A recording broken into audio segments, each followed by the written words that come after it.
Hello.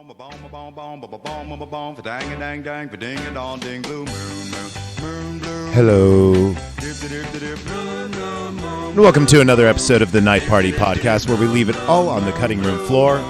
I am, of course, your illustrious host, Zach Evergreen. Pipe that down a little bit. Apologies.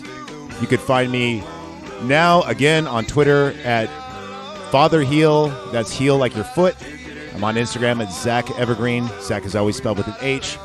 But most importantly, on the Patreon, patreon.com/knifepartypod. And for only $1, you get to hear all that great stuff, like the top 10 cinematic deaths I just did. Well, we do specials like that all the time, and you're always ahead on all of our episodes. For instance, if you're on the regular feed, this is going to take a minute to get to you. We're talking American Werewolf in London. And I have a new guest for the first time, Mr. H1N1 Zombies. Hey, glad I got to be here. I brought my knife with me. I didn't realize we were going to be watching movies and talking about them. Always have your knives on you. Yeah, that's why I thought you invited me to Knife Party Podcast. Well, that's right. So we're sitting around. You bring pizza. And we're just going to shoot the shit and play some 2K22. And you walk in, and I'm already watching this movie. I got my notebook out. And I'm like, have you ever seen this? And your reply was? Unfortunately, no. In shame. Don't be ashamed, man. A lot of people haven't seen this movie, at least not to my knowledge. What I mean by a lot of people haven't seen this movie is that a lot of people have seen the movie, but it's not like as celebrated as it should be, except for real like film nerds and a lot of people who are into like horror in general. Because this is not like a mainstream. You'll never see this on your average like HBO or whatever, or Showtime, and on streaming even. I tried to get this streaming recently to do a review of it, and I tore apart my house looking for the DVD, and I'm like, okay, fuck it. I break down. I'm going to go and buy it on like Amazon or whatnot, right? But Amazon, when I try to buy it there, they go, it's only for rent for $3.99. And I'm like, what the hell? It's only for rent for $3.99? What the like, why isn't it on there? Crazy rights issues, probably. I think it's got something to do with Disney. Like Disney Plus. Yeah. That's the only thing I could think about, because I forgot what company makes this. In the beginning of the movie, it says a limited lycanthrope production, which is obviously a joke by Landis. That's the only thing I can think of. But yeah, it's really not available on streaming unless you want to rent it. So I broke down, I bought this thing on Blu-ray, and I'm glad I did, because it had a really cool documentary on it called Beware the Moon. It's probably going to air before this. But because you and I just saw the movie, you saw it for the first time, let's just walk us through it. But what did you think in general? Overall, I loved it.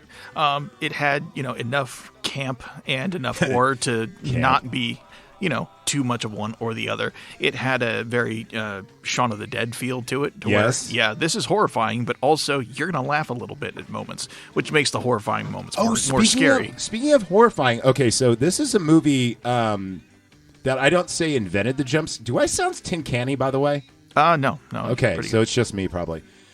This movie didn't invent the jump scare by any means, but it does overutilize it, but I don't think it's in a bad way. It's not like they burn it out. It's because they don't want to show the monster till the very end. And I always say this, foreplay in horror movies, like Jaws, like Alien, like Predator, don't show me the monster till the last scene or the last act. Yeah, get me in the mood for it. Exactly. Don't just hit me with your fucking monster. Yeah, that's the reason why I don't really like I do like slasher movies, but I don't think they're scary because you see Jason like from scene one. With the exception of number 1 and number 2 of Friday the 13th. But well, I think this falls into the line where it is scary when you do see it, because, like you said, not everyone celebrates this, but I think more and more people will, because a lot of people are clamoring now for practical effects. And Good God, this is good practical effects. I know, right? This really does have very, very good practical effects. A lot of people say this is the best practical effects ever. I say it's like The Thing. I think The Thing and Fly have it beat. But then again, when you see Jack and his neck and like that little dangly bits. Yeah, the little dangly bits. That actually does sound very, very, that does look very gruesome. They actually cut out a whole bit where like the toast falls out anyway. But the reason why I brought up jump scares is you pointed out the scream from Five Nights at Freddy's. Yep. All right, I'm not going to take credit. You go ahead and let us know. Yeah, it was the zombie werewolf women Nazi of the FS. demons? Yeah. So zombie werewolf Nazis. The second scene where he wakes up, there's a scene where one of them comes out and starts grabbing on the nurse girl, and he makes this, yeah, it's I'm the like, foxy. yeah. My first thought was, I'm like, that's Five Nights at Freddy's. I never put that together. I knew when I played that game back in the day. By the way, we played it on that projector, so it was terrifying. On that projector, it was the first time I played that game, and the last time I played that game. This was years ago, though. No, it wasn't in this room. It was in a bed. Anyway, let's fucking get to it. Let's start from the beginning, shall we? It's a good place to start. Okay, so we start off. We have our main characters. We have Jack and David. Okay, so they're hitchhiking through northern England. They're on a college. What would you call it? A college, not a retreat. You know when kids go to hostels and shit, like during college break. Yeah, just backpacking through Europe. Yeah, exactly. They're backpacking through Europe. They're eventually going to go to Rome, I think is what they say. Mm-hmm. But they start off in northern England. And, yeah, the beginning of the movie is they get dropped off on this sheep herder's truck. And, they're cold. They don't know where to go. They got their parkers on, and they look like spacemen, basically. They look all bundled up and shit. Mm-hmm. And you see them just kind of, bullshitting back and forth about, like, the girls that they want to see when they get back to college. And, apparently one of them is going to meet, one of the girls they're just bullshitting about is going to meet Jack, David's friend. You don't know who the main character is yet because they're kind of like brothers and they're, back and forth. But Jack is... They had good banter. Yeah, they have great banter together. Jack is all about this one girl, and he's like, I hope she's waiting for me in, like, Rome. And he goes, like... And David's like, dude, she's fucking mediocre at best. And he goes, there's nothing about that body that's mediocre.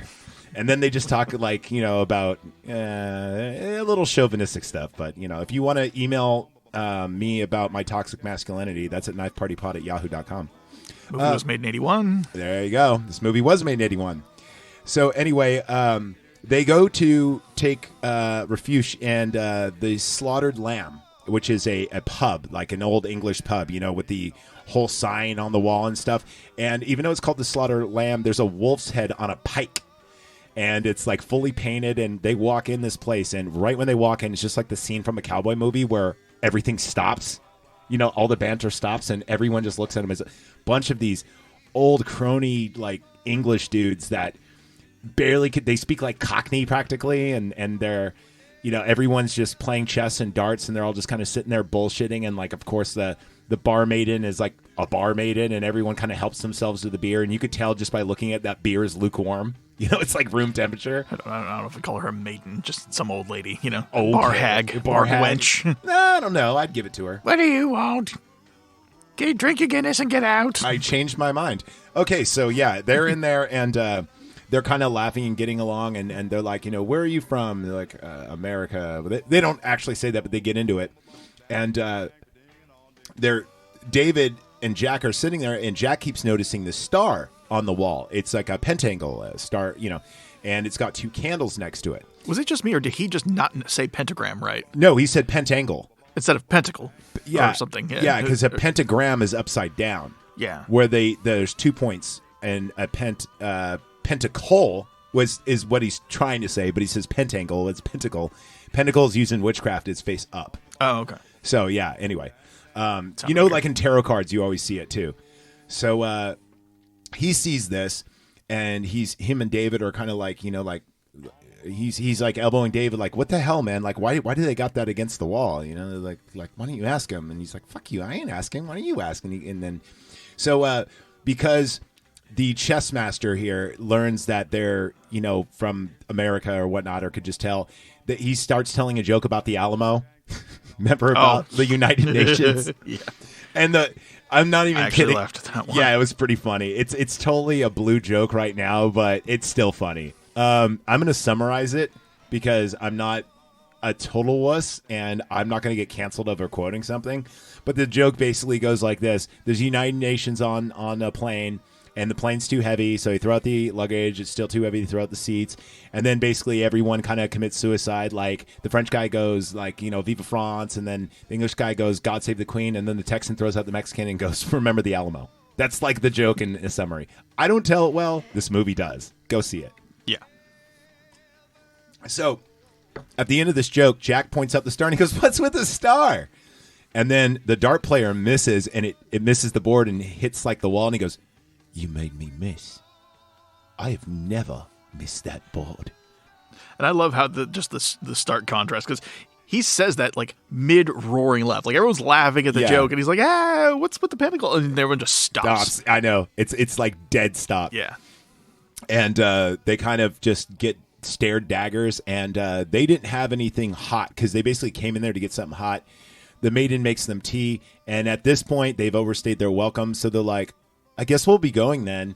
And then the maiden goes, no, you can't just let him go. And then they're like, go, and the dart player goes, stick to the road, stay off the moors.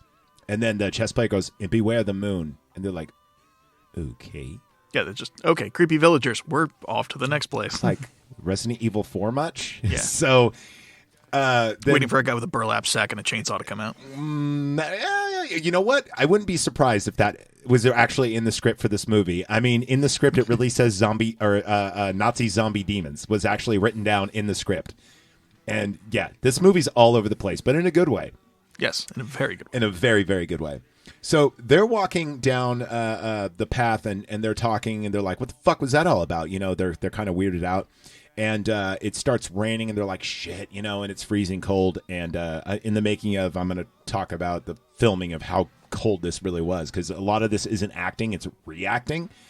And anyway, as they're bullshitting, they're like, it's freezing cold, and they hear that howl, and they're like, what the fuck was that? And then it cuts to the bar where the tavern rather, they hear the howl, and well, they said they didn't hear it. And then he goes, I didn't hear a thing. It's in God's hands now. It's in God's hands now. Exactly. Please excuse my British accent. It's awful. Jolly old cunt. I don't know. I don't do a very good, No. I don't speak the Queen's.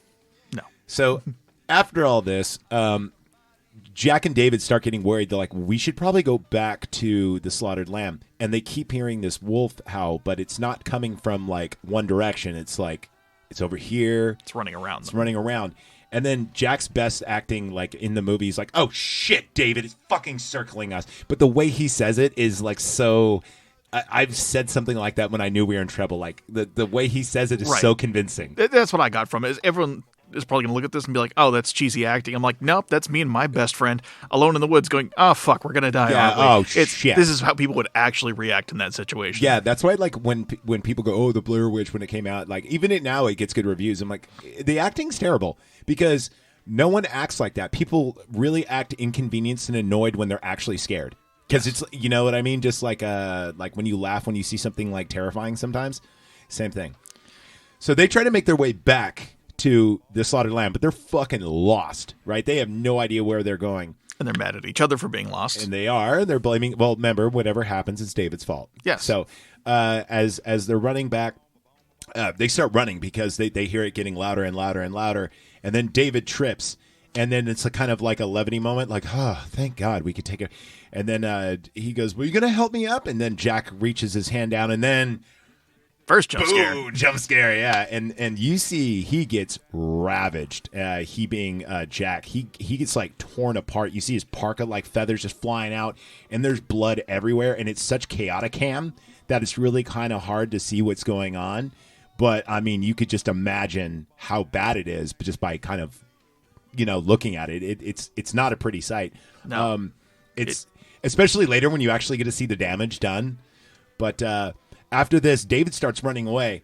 Like, he panics, and he just picks up and, like, fucking terrible friend. He just leaves him. No, because remember, then he goes, fuck, Jack, and he turns around and goes back for him. Yeah, after he's been screaming for help, screaming bloody murder. His screams were actually kind of like, ooh, that's a little real there. Yeah, he yells out the word Jesus fuck a bunch of times. Yeah. Which is really what you would yell out when I know I've been injured, and usually Jesus fuck shit, Jesus shit fuck it in no particular order are usually, but over and over again. Yeah, it's kind of like a banana clip of swears where it's usually J, F, S, J, sometimes C. And he got a lot of those out before he's like, oh yeah, my friend who's screaming for help. But it was funny because it was jump scare, and he took off immediately running. Yeah. Immediately running. It's almost like the director kind of told him what to do. The funny thing about that is Landis is really smart, where a lot of the people on, not as much as say Alien, but a lot of the people didn't know exactly what was going to happen. Like, for instance, I think they were told that he's going to get taken down and you're not going to see him. I didn't think that a lot of people on set knew that, like, he was going to be screaming bloody murder for about, like, 3 minutes long. Because it freaked people out on the set. I do know that. It was just funny. It's like, you're a bad friend. You just like, oh, my friend got hit by something. I'm out. Yeah, right. Peace. So then Leroy Jenkins. So then we see Jack is on the ground mutilated and David's there and no Wolf. And then it just pops out of nowhere. And then we hear gunshots and the patrons at the Slaughtered Lamb have just shotgun justice this Wolf. But we see an old man naked laying there steaming. And then David fades out.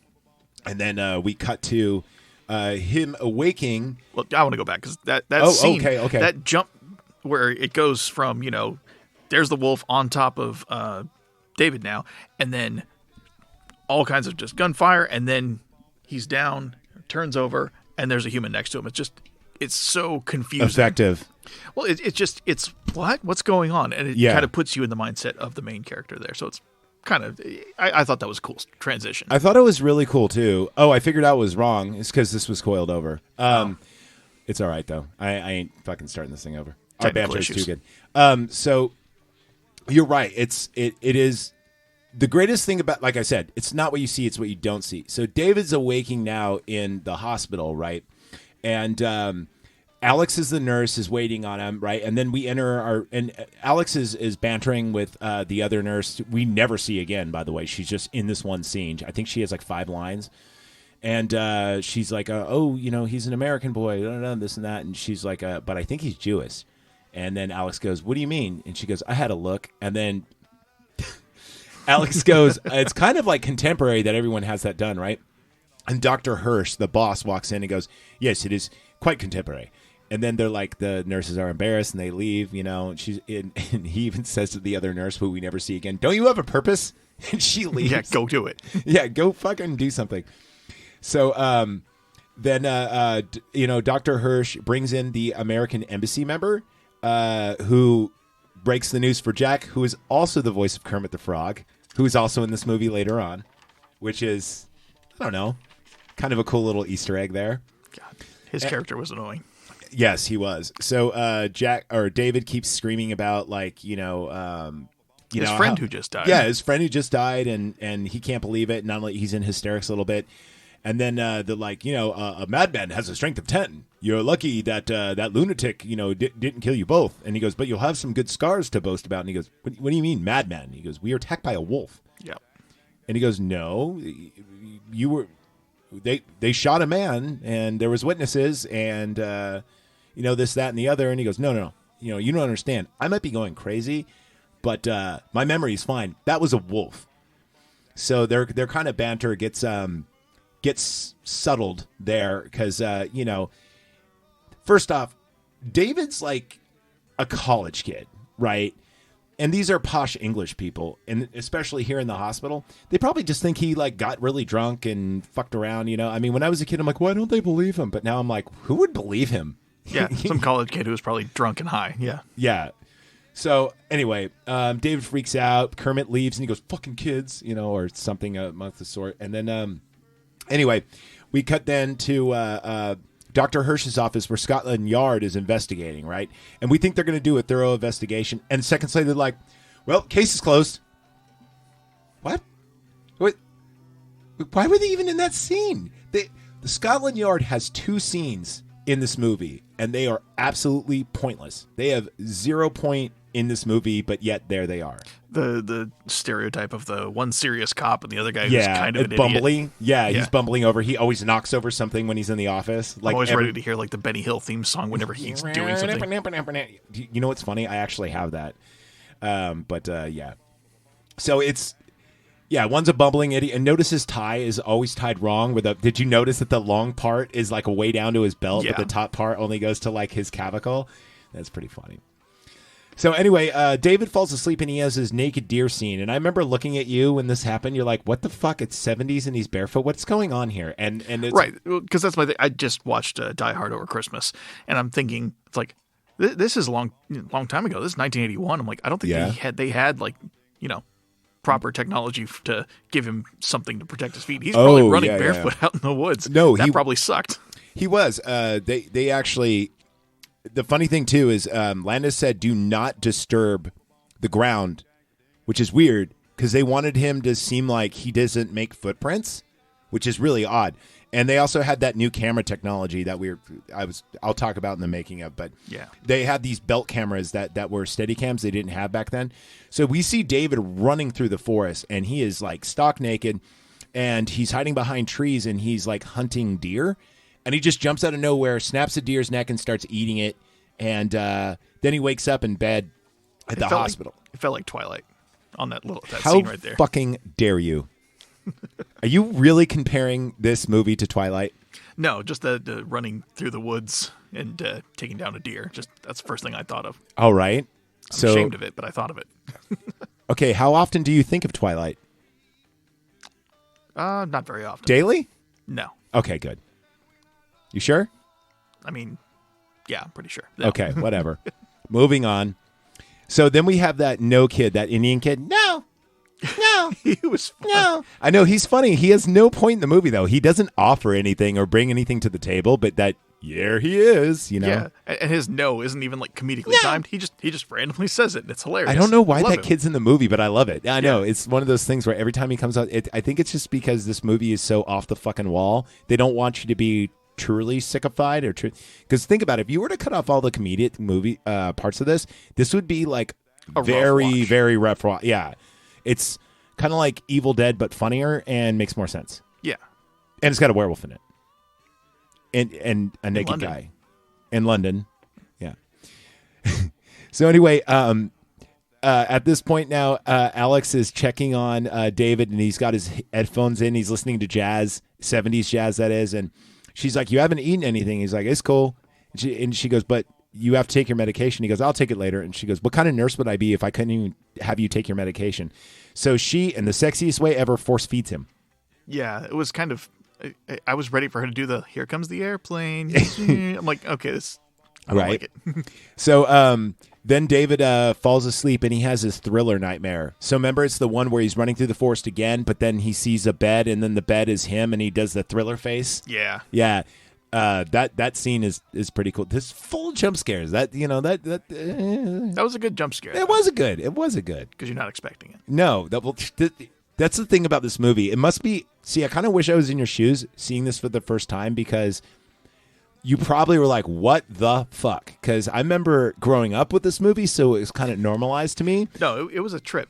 But I say that one's a good jump scare just because I wasn't expecting that. And then a bad jump scare is everything gets quiet all of a sudden, and I'm like, okay, where is it? Where is it? Where's the cat? Come on. Yeah, where's the cat or the closet door? But this one, it's like it's just more of a soft moment than a stark quiet moment. Plus, it's in bright daylight in the forest.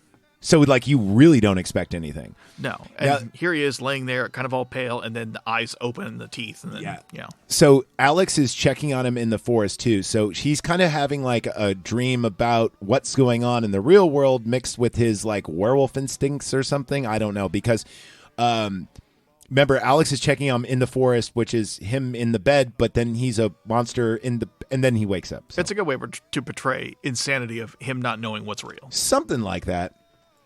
So then David's talking to Dr. Hirsch. Dr. Hirsch informs that, hey, you know what? Scotland Yard closed the matter. You know, your friend's buried. Unfortunately, the family's been notified. And he's like, well, did you ask around town? Did anyone see anything? And he goes, David, when you arrived here, your wounds were already dressed. The witnesses already talked to the police. The police are satisfied. The matter's closed. Look, you're going to be released in 2 days. Can you, like, stay sane while you're here? Or as long as you're our problem. Exactly. Just please, we want to get rid of you. Please. We want to get rid of you as soon as possible. Just don't do anything stupid, right? So then David tells him, like, I'm afraid of being alone right now. And he says, well, I'll send somebody in. Of course, it's Alex. The hot nurse. Yeah, I know, right? Hello, nurse. So Alex is reading a book. David wakes up, and then he's like, oh, can you, she's like, shall I read to you? And he goes, yeah. And then David falls asleep again, and here's where we get your Five Nights at Freddy Nazi zombie demons. Yeah, I saw the Nazi uniforms, the bad werewolf masks, and I'm like, the first thing I thought of was that scene from Grindhouse, the werewolf women of the SS. Yes. And then I started thinking of the Rob Zombie song. Oh my God, I bet you they got that from that. Probably. Because Rob Zombie's a fan, and as is Tarantino is a fan of this movie. Yeah. I mean, I think every director is a fan of this movie. I don't know how you can't be a fan. Yeah. It just made me think of, Werewolf Woman of the SS. And also I was watching it and I'm like, okay, if they're supposed to be Nazi werewolves, why are they using Israeli submachine guns? But that was... It's funny that you pointed that out. Maybe it was one of those things like a Full Metal Jacket, like they've only been dropped once. So this scene's really cool because David's dreaming about his family at home, and he's there too. And there's a knock at the door. The dad opens the door, and then just machine gun fire by these werewolf zombie Nazi. They're in Nazi uniforms, but they're werewolves, and they have machine guns, and they just start shooting up the place and like destroying the TV and shooting the children. And one of the goons puts like a knife to David's neck and makes him watch like all his family die before slitting his. And then he wakes up. David wakes up, and then Nurse Price walks in. She's like, "Did you have a nightmare?" And she goes, "Well, let me let in some light. You'll feel better." And she opens up the curtain, and then the Nazi zombie guy jumps out and starts stabbing her to death, making the Five Nights at Freddy noise. Yeah. And then he wakes up and he goes, "Holy shit!" So they did a dream sequence within a dream sequence, and then leads into him hallucinating and not knowing if it's a dream or not. Yeah, exactly. That's our next scene. So then Jack comes in and he's like, "Holy shit!" So we don't know what's real or not. You know what? And I think if I press this button.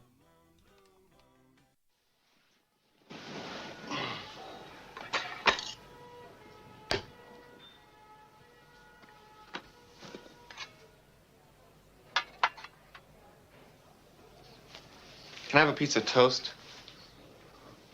Get the fuck out of here, Jack. Thanks a lot.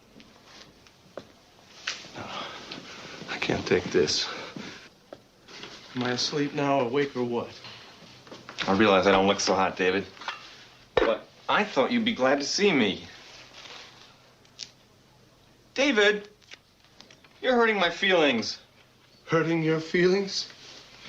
Has it occurred to you that it might be unsettling to see you rise from the grave to visit me?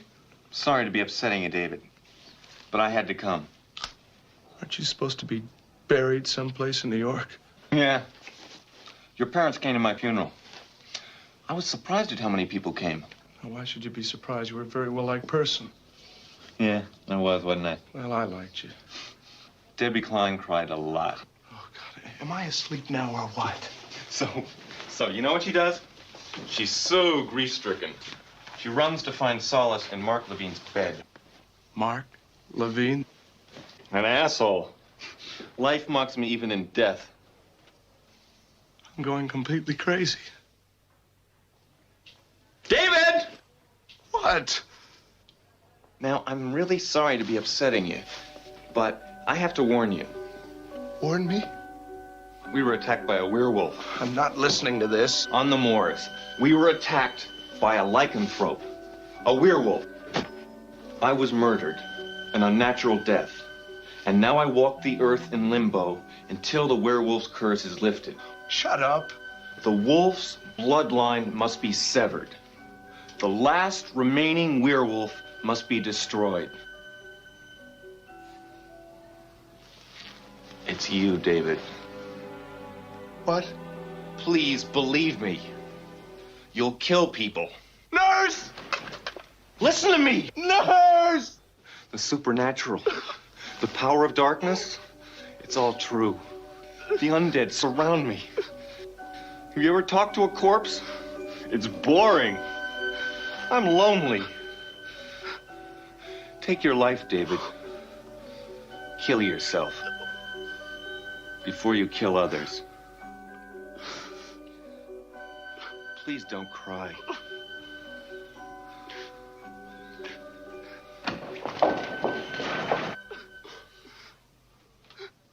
Beware the moon, David. So at this point, Nurse Price walks in, and he tries to tell her like what just happened. I'm going to become a werewolf, and then he kisses her, and this works. You were saying it's the greatest pickup line of all I time. can't believe it worked. Just, kiss. I think I'm a werewolf. And she was like, take me. I'm like, oh. Basically. Okay. Did you ever see, there's an Upright... There is an episode of Upright Citizens Brigade where this guy has a werewolf fetish where he has to put on the mask in order to like have sex. And he like at one point the girl's like, I don't want to wear the mask anymore, and he's chasing her around with the put on the mask. It's really funny. I don't know. It's fucking hilarious. You got to look it up. I don't even know if it's Amy Poehler's first gig was on UCB. But yeah, it was a. Anyway, it just reminded me of that when he brought it up. Like, it's the best pickup line. I'm like, maybe I should just run around with a werewolf mask and just be like, put on the mask. So, it works because she goes, look, you're going to get discharged tomorrow. Do you have any way to stay in London? He says no. And then we cut to them going grocery shopping, and she's taking him home. And they're going grocery shopping, and he's like, how do you do it? And she goes, I know, inflation's crazy. So we don't know like if he's talking about taking her home or if he's talking about the price of the groceries or da-da-da. And then they're on the tube, which is the Londoner way to say subway. And David's making faces to her because they're separated by all these punks with all these colorful hair. And I don't know if these must have been extras, but they must have just hired real punks because that hair is so fucking elaborate and those costumes are so elaborate. They had to have just found and be like, hey, you want to be in a movie? Yeah, I mean, you see rainbow hair everywhere nowadays, but like back in 1981, to have like hair like that with like the cheetah pattern in there. Yeah, the purple cheetah pattern. I could never forget that. And then the other dude has like, there's a guy who looks just like Eminem, but he's got like rainbow hair. Yeah. Yeah, that's pretty hilarious. So they go back to her flat and she gives him a little tour. And it's a very little charming flat, by the way. It's got that really cool thing I want in a house. I always wanted where you have this little bench that goes outside like a tri window. You know what I'm talking about? A bay window. That's what it's called, a bay window? Yeah. I always wanted one of those. I want a fainting couch and a bay window. That's all I want. That's all I want. I got a fucking movie projector in here and still want a bay window. Can I just have my stuff? Yeah, we'll get you a bay window. Okay, thank you. I mean, I heard you know a guy who knows a guy who can hook that up, but we'll talk about that later. Yeah. So she shows him around, and then she goes, living room, kitchen, in the bedroom. And he goes, but there's only one bed. And she goes, I'm not going to lie to you, David. I find you very attractive and sad. I've only had 7 lovers in my life, 3 of which were one-night stands. I don't know what I'm trying to say. Why don't you watch telly while I go take a shower? Boom, cut to sex scene and shower. I just figured out who your British voice is. Who? Your British voice is Tyrion Lannister. Oh, okay. Now I'm picturing Peter Dinklage sing that line, and it's much less sexy. I wouldn't want to have sex with Dinklage in a shower. But this scene's pretty fucking hot. So they have sex in the shower, then it goes to the bed and everything else, and Moon Dance plays, psst, psst, psst, boom. Well, it's a marvelous night for a moon dance. I almost used that as the bed music, and I decided on The Miracles instead. Better song. So then after they make the love, he wakes up to take a piss, in the middle of the night. Like you do. Like one does. Mm-hmm. And he goes to the medicine cabinet. Now, hold on. I think if I press this button...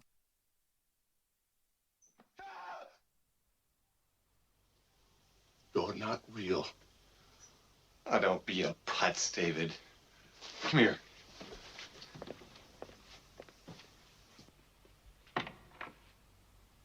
A nurse, huh? Shh. Come on.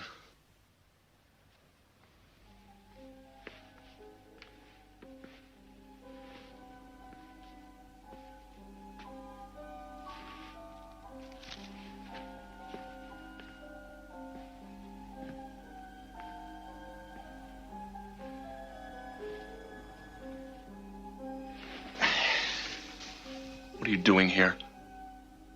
I wanted to see you. Hi, David. Put that down. Okay, you've seen me now. Go away. I'm sorry I'm upsetting you, David. But you don't understand what's going on. I understand, all right. You're one of the undead, and I'm a werewolf. Yes, that's right. Get out of here, Jack. Tomorrow night's the full moon. You're gonna change. You'll become... I know. A monster. You've got to kill yourself, David, before it's too late.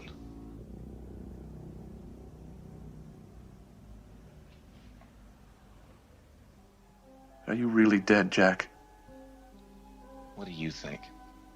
I think I've lost my mind. I think you're not real. I think you're just another part of a bad dream. You've got to believe me, David. Believe what? That tomorrow night, beneath the full moon, I'll sprout hair and fangs and eat people? Bullshit. Oh, God damn it, David, please believe me. You'll kill and make others like me. I'm not having a nice time here. You've got to take your own life. I will not accept this. Go away. David? This is not pretend, David. I will not be threatened by a walking meatloaf. God damn, I hate that music when it plays after. I usually try to talk through it and ignore it, but it's on my last nerve. Yeah, it's barely noticeable. Yeah, but the other thing is, I did, to be fair.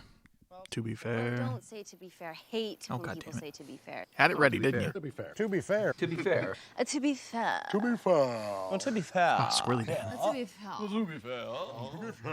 To be fair. To be fair. To be fair. Couldn't harmonize that. No, not there. No, we really fucked that up.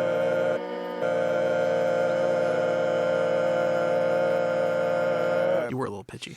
Yeah. To be fair, though, I did totally steal these clips from the tube that shall not be named. That I'm back on again. Probably shouldn't be saying this. Don't care. Like, what are they comment, going to do? subscribe. Like, pull me again? Jesus Christ. So I've been pulled from YouTube at least 5 times. It's been 2 months. I've been doing this podcast for 2 months and 1 day, and I got pulled 5 times. I cannot believe that. Bandhammer's coming. Fuck yeah, dude. Well, you know what? That's why you could pay $1 at the patreon.com/knifepartypod, and you can get all for free. And, well, I mean, it's $1. What's $1 to you? It's nothing. Anyway, moving on. So after this whole scene, David then, he's talking about Lon Chaney Jr. in the Wolfman movie to her in bed and this and that, and he's just kind of rambling on, right? And meanwhile, Dr. Hirsch actually goes to investigate this whole slaughtered lamb thing, right? So he actually goes to the pub. They treat him a little bit better than they do, David and Jack, but they still kind of give him a cold shoulder, and they're like, "Where are you from?" And he's like, "London." They're like, "Are you a cop?" Because he's like, "Strange things will happen to that Kessler boy, attacked by a madman." And they're like, "We don't know what you're talking about." And he's like, "Didn't it happen here?" And when he says he's not a cop, he goes, "No, I'm a doctor. He was in my care." And he orders a Guinness. HIPAA violation, by the way. What? HIPAA violation. Oh, by the yeah. way. Well, I don't. Do they have the same Hippocratic Oath there? They must, right? Probably not. Probably not. All right. Yeah, I don't know. They're English. I don't know.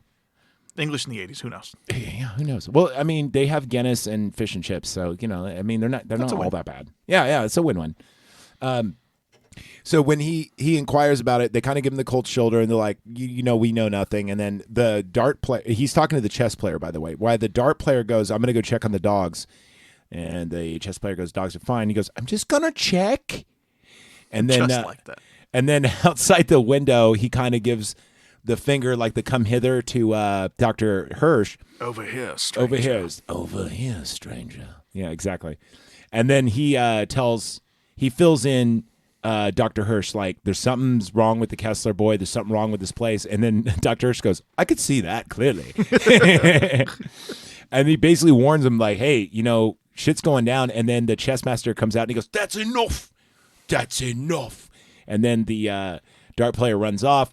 And then Dr. Hirsch drives Kind back. of stumbles off. Yeah, it stumbled. Well, it is rainy. It's a weird run he does, though. It is. It's kind of like a newsie. Like he's got a newsy kind of run to him, He's kind of hunched over. A little bit. He's got the Sami Zayn waddle kind of thing. Yeah. So Dr. Hirsch goes back, and he calls up Alex and says is like, everything all right with David, this and that, and and then now it is, let's see. Oh, and then this is where David is walking out Alex to her job. She's got to go to work the next morning. And, he's walking around and this and that. Then he gets locked out of the apartment, or the flat, rather. And there's two creepy girls with a dog, and they're just laughing at him while the dog barks. And he's like, what the fuck? And he tries to get back in. The door's locked, and he's like, shit. So he has to find a way in. So he goes to the bay window, and he finds his way in there, but not before an orange cat that's creepy, like hisses at him. And then he gets inside. Animals don't like him in this. There was a little wishbone dog barking at him. Except for when he goes to the zoo. Yeah, well, it's coming. Oh, they weren't. Oh, I didn't Yeah, realize they were cool with him. Yeah, they were. To be continued. So he gets in, and then we have a montage of Creedence Clearwater's Bad Moon, where he opens up the refrigerator and he goes, I'm not hungry. Then he looks in the mirror and he goes, arr, snarl. And then he goes back to the fridge, I'm not hungry. And then he turns on the TV. And I've seen this movie so many times, but never did it interest me as much as this time, because I thought it was a fake thing. But it's the naked truth about Naughty Nina, right? So I was watching this. I look at you and I go, hey, do you think this is fake? Because I've seen this movie a million times. I never had a computer in front of me. I was taking notes. So I just type it in and I'm like, holy shit. So she was a porn actress? Yep, Nina Carter. Yes. And then I just went in Google image. If you want to see it, type in Google image search, safe search off, and you will. Incognito. Yeah. Yeah. You don't have to incognito. It doesn't matter. They got your information anyway. But yeah, so apparently she was a porno actress, but on the telly, on the BBC, she has a exclusive tell-all interview, and he sits there, David sits there and watches it for a second. And I remember this always bumped me as a kid and as an adult, and I never bothered to look it up. And now looking it up, I'm like, oh, okay, that makes sense. There's a lot of porn in this movie. A lot of porn. There's a lot of porn in this movie. All right. Well, before we go on. Oh, okay. He's bouncing around in the apartment. Something I noticed that he does is it's showing him going stir crazy. Yes. Walking back and forth, and he doesn't seem irritated by it, but he almost seems like he doesn't understand what he's doing. He's getting stir crazy. He's walking around like a dog does when they can't That settle. is a very good observation. And the thing I noticed he did, he opened the front door and the door to the flat and left them open. Yeah, and they just kind of walked around and then went back he didn't in. even think about it. Yeah. I know that is kind of funny. But yeah, stir crazy is right. There's a whole montage of him just walking around the house in circles. Mm-hmm. Well, you've had a dog before. You ever left your dog home alone for too long? You got caught up at work or something, and the dog at home just kind of goes nuts, and they just kind of. And also too, I've been sitting down and saw a dog or the dog, and when they try to get comfortable, they'll walk around in a circle 8 or 9 times before they finally sit down. And you're like, dude, you were right there the whole time. Why? They'll do that. They'll just. So that is a very good observation. I didn't notice that. I thought. See, I knew he was going crazy, or at least thought he was, but I never put it together with the dog. That's a pretty good observation. Thank you for that. You are welcome. Yeah, thank you. So let's see. Then it cuts to we finally get. So the music here switches to a very, very soft, somber song. We get this slow version of Blue Moon, right? And he's reading a paper, and all of a sudden he just goes, Jesus Christ, out of nowhere, and throws the paper. And strikes him all at once. There is no build up of I don't feel so good, Mr. Stark. No, he just immediately oh God, and just screams and throws himself into it. He's like a Tesla. It goes from 0 to 80 in a second. You're like, whoa, what the fuck happened? He throws his newspaper he's running. He says he's burning up. He's just screaming to himself. He rips off his t-shirt and his jeans. He gets stock naked, and then he falls to the ground, and we see our transformation. Now, I can explain the transformation. You can explain the transformation. It needs to be seen. I cannot do this scene justice, but it starts off with you see his hands elongating, and when he falls finally down, you see hair sprouting, and then his foot, the way the foot stretches out is really weird, and then he's on his back and you see everything. It's just, if you don't want to see this movie, or if you have seen this movie but you haven't seen it in a while, just Google in Werewolf in London transformation scene, and really good. I mean, I will always stand by practical effects. When we can use practical effects, please do. And in this scene, you really saw that, none of this is CGI, and it all looks, believable. Legit. Even for the time. I always say if it looks even like for now. you could reach out and touch it, like Avatar, it looks like if you were to reach out and touch it, you would touch water, right? Just like that's how CGI looks to me. It looks like water, where this looks like fur. It looks like hair. It looks like flesh. It looks like tissue, It really does look good. We don't even get to see the final monster until like later on, but we see it kind of in like its pupa metamorphosis stage, right? Then we cut back to the No Kid and Alex at the hospital. No. And then she goes, "Have you ever been beaten about your head and neck?" And he goes, "No." And anyway, that's just for a scene cut, because then we come back, we see these like ditzy rich couple, and they're going to like a party, like a dinner party with this other couple. And they're like, "Let's go around back and sneak around." And then David kills them. He just jumps out, and we don't really see what happens till later. And then you see the wife at the host of the dinner party goes like, "Is there hooligans out there?" And he goes, "I'll go and check." And he walks out, and he's been drinking. He walks out with his whiskey, and then he's like looking around, and you hear a squish, and he looks down, and there's a severed arm, and then he gets attacked. And then we cut to some homeless people by like the docks.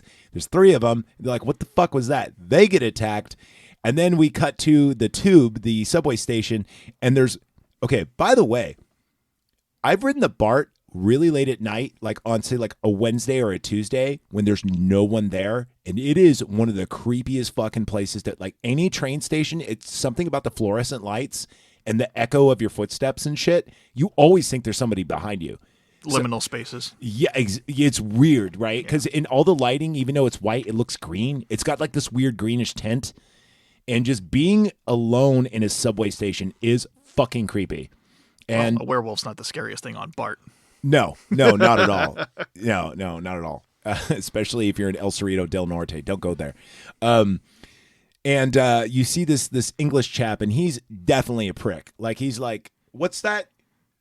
I'm going to report this to the authorities." And he's like, anyway, he hears like the howl and snarl and shit, and he gets scared. He starts running. He runs up an escalator. He falls down, breaks his nose, and he starts running up the stairs. You get a shot of, but barely, in the top of the screen, like the werewolf, you barely see it. The framing of that shot was excellent. No, it was perfect, because you see it as the escalator's coming up, so it looks like it's shrinking. It's like a really cool shot. But when you just see that first paw set up. Yeah, exactly. And it's not like up close or anything. It's like, is that his paw? And then you start seeing more of the monster, and it's just a little bit, and then it cuts away. And it's just, oh God. Yeah. Right when you see the shoulders, it stops. Like you don't see past, like you see the head for a split second, and then like the left shoulder come into play, and that's it. He gets up the stairs, he starts running. And then, by the way, we were talking about this. I love the ads. There's a Wendy's ad on there, and then there's like a Fujifilm ad, and there's a couple other ads, and there's an airplane ad for the movie. Yeah. And then there's "See You This Wednesday" nonstop orgy. Remember, I pointed that out to you. There's a porno ad on there. More on that later. Anyway, he gets attacked, and then we cut to the zoo scene. So David is naked in the wolves' den, and he's legit naked. Those were legit wolves, by the way. So they kind of guerrilla filmed this, and the wolves leave him alone. I didn't really, because the scene starts off with like a lion snarling. Yeah. Well, it goes from him attacking him, the guy on the subway, as a werewolf, and then the lion roars. roars. It cuts immediately to a lion roaring. The monkeys are losing their shit. I think there's another animal or something, and then the wolves are all passive. Yeah, the wolves are just like, hey, bud, dude, what's up? You cool? You're in our space, man. You drink too much last night? What are you doing? Did you party? Did you pledge? Yeah, they just were unbothered. They weren't snarling, or I didn't realize that until you said something. Yeah, so then he gets out of there. He's fully nude. He doesn't know what to do. He's at the zoo, right? So he goes hiding behind a bush, and you see this English kid, and he's got a bunch of balloons, and he goes, "Hey, kid, come here." Which was like, oh, this is a bad take. Yeah, you even said like, I don't know where this is going, but I don't like it. I didn't. So he goes, kid, come here, and he goes, who are you? And he goes, I'm the famous balloon thief. Give me your balloons. I'll give you £1. And he goes, no. And he goes, £2. And he goes, why would a thief want to give me £2 for my balloons? And he goes, here, I'll explain it to you. And then he just comes walking out naked, holding his junk, and with his left hand grabs the balloons, goes, thank you, and then runs off. And you see him just tie the balloons like around his waist, so it's just he's just naked with like balloons as like covering his cock. And then the best line in the whole movie is that kid goes up to his mom and taps him on the shoulder, and she goes, Mom? She goes, what? And he goes, a naked American man stole my balloons. Yeah, just the most British thing ever. Yeah, it's so polite, so proper, and so inappropriate. And just, you know what's funny is this is like British humor in a way, but it's not. That's what Americans think British humor is. Well, it's pretty close. Probably. It's very, like, that's very Monty Python-esque of them, that line. So then we see David just run across the screen from the right side of the screen to the left, and he runs by a park bench where this lady has this like red velvet fur-lined coat, and he just goes yoink, and he just grabs it. And then we cut to him getting on waiting for the bus, and there's all these people just kind of staring at him. He's like, fancy weather we've been having now. And he's totally nude except for this coat, and he looks ridiculous. He looks like he's going to be in Rocky Horror. Cut to him entering the flat, and Alex is there. And he goes, I'm freezing, he takes off the coat. She's like, where'd you get the coat? And he goes, don't ask. He starts putting on jeans and his shirt, and then he starts trying to ravage Alex. The phone rings, and it's Dr. Hirsch, and he's like, is David with you? And she goes, yeah, he's here. And he's like, is he rational? And he goes, yeah, he's just excitable and confused. And he's like, just, going after it, putting his hands between her legs, all the other good stuff that people do. And she's like, Hirsch goes, well, get him here immediately. Like, I'm going to phone the authorities.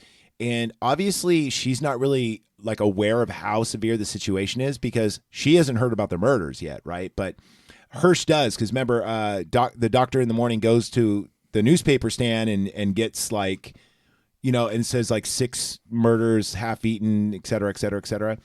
That it says the word lunatic in it. And he's like, oh no, like it all comes together for him.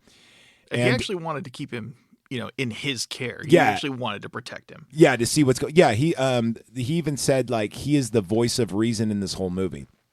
Oh, by the way, you notice when he got the paper, there was more porno in the background too. Yeah, I did. You did. Yeah, there you go. There's a lot of porno in this movie.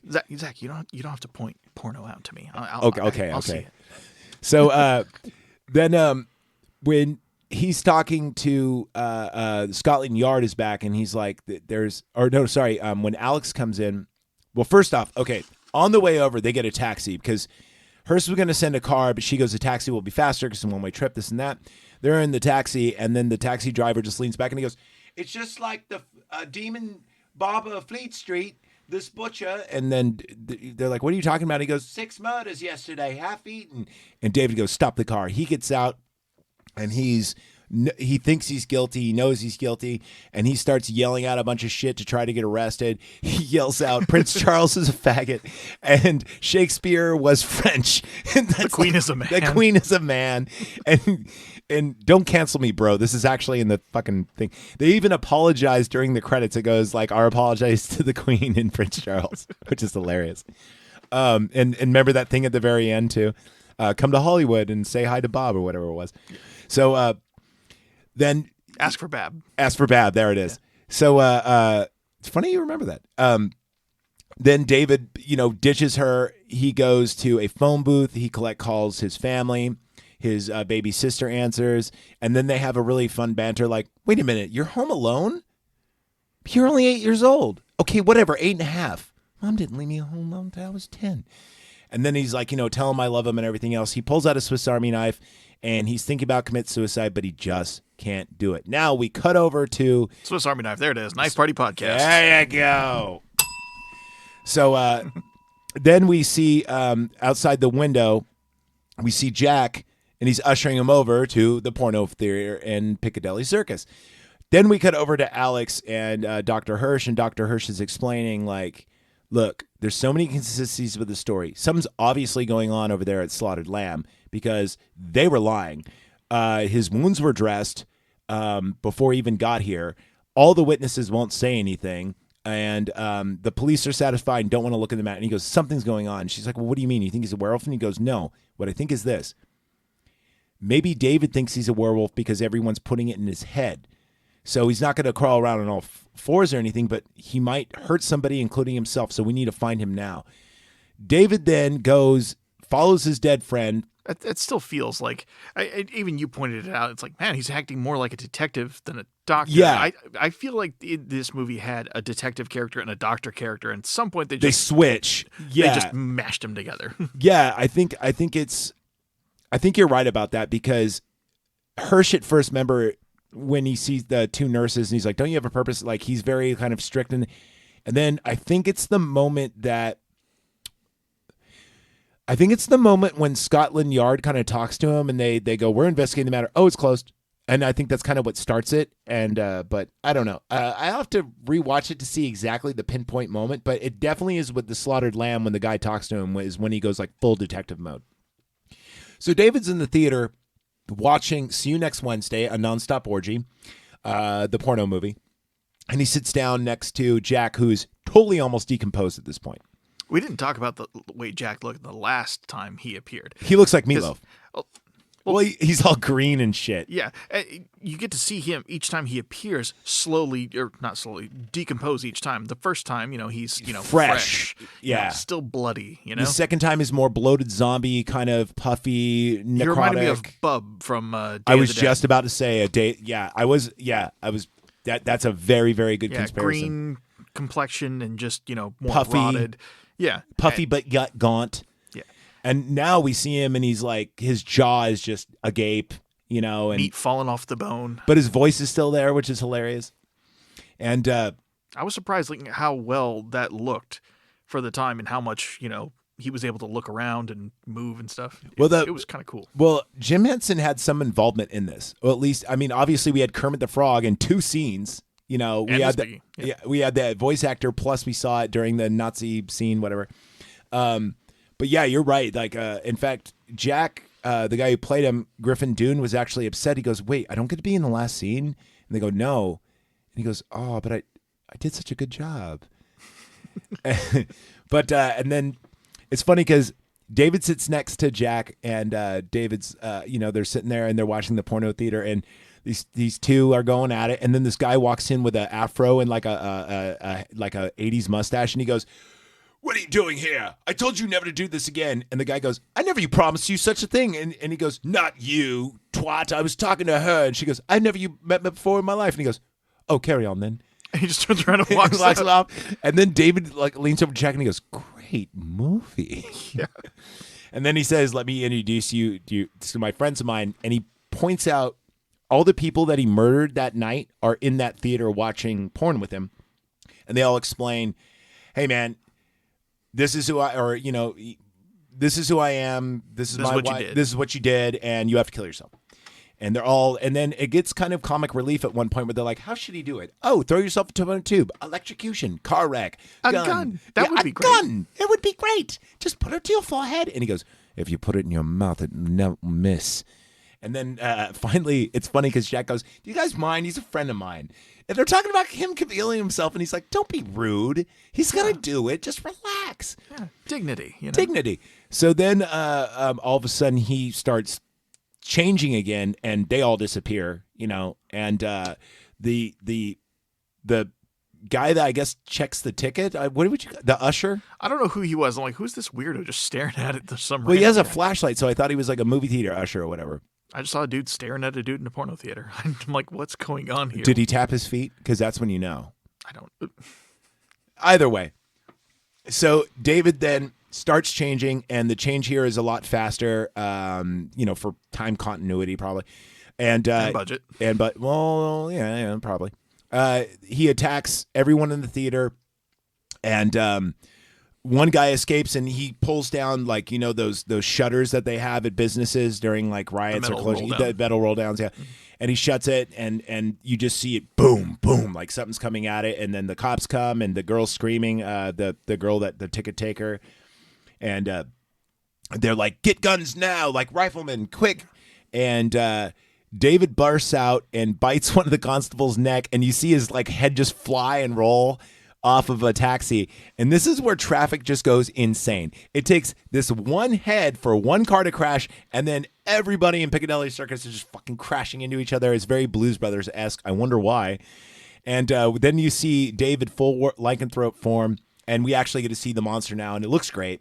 And it just goes around just killing random people. That surprised me that him like walking looked as good as it did. It I did. thought it was going to look kind of, weird Cheesy and awkward. or awkward. Yeah. But I think He actually looked good walking around. yeah, it didn't look like a guy in a suit, and it didn't look like puppeteer. It looked like actually an organic thing. Long story short, he wreaks havoc. There's about a good 7 minutes of rampage of just cars crashing, him attacking people, and everything else. He gets in their corner. Finally, we, if you've heard my 10 most tragic deaths, this is one of them. This is where, we have all of the I was going to say soldiers, the policemen, but now they're armed, the riflemen, and they have them. FAL. Yeah, there you go.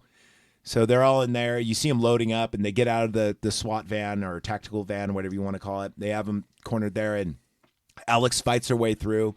And, she's like, David, let me help you. I love you. And then, you see his snarl kind of go away, and it looks passive. And then all of a sudden, boom, it just starts jumping. And then you just hear boom, boom, boom, boom, boom, boom, boom, and a bunch of shots. And same transition. Yeah.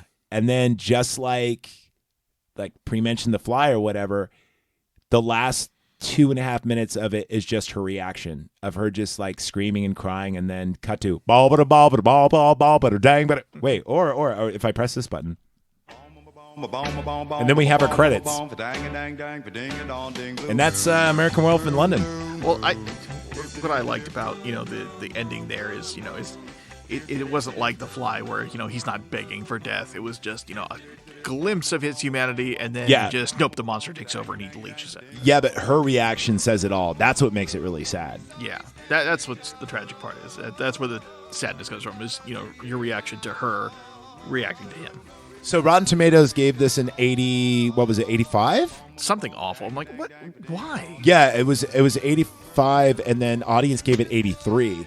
What would you give this on the Evergreen meter? Evergreen meter goes to 10, right? No, it goes to, it's just same thing, but it's our opinions matter more than Rotten Tomatoes because we have better taste in movies than they do. Fair. No, if I was going to rate this movie, I'd give it,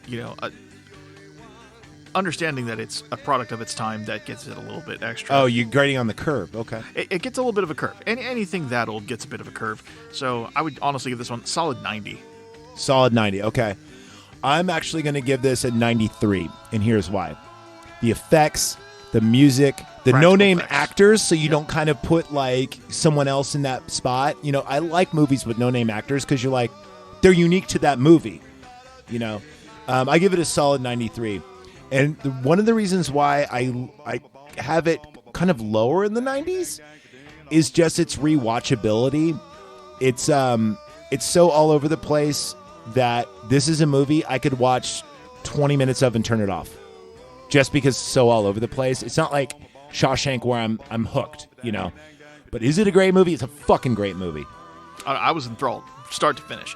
I thought it was a solid movie, but there were some, dated scenes or dated filming styles where I'm like, this is kind of just old. Yeah. It's not for everyone. Not everyone's going to love this. But there's some things that this movie does that a lot of people don't do and will never do. For instance, the lack of score, some of the suspense building. But yeah, like all the dream sequences and dreams within dream sequences kind of throw me a little bit, but all is said and done, no movie's done it since or before. So that's why this movie's so good. Final thoughts, American Wolf in London, before we get out of here. I thought it was a good movie. Thank you for holding me hostage and making me watch it. And I heard you have something to plug, a TikTok perhaps or something. Anything you want to throw out there? No, I was going to plug you on my TikTok. Oh, okay. All right. Well, H1N1 Zombies on TikTok. There you go go. ahead and follow. All right. So from all of us at the Knife Party podcast, remember, be kind, rewind. And I think you have some videotapes to return. See you.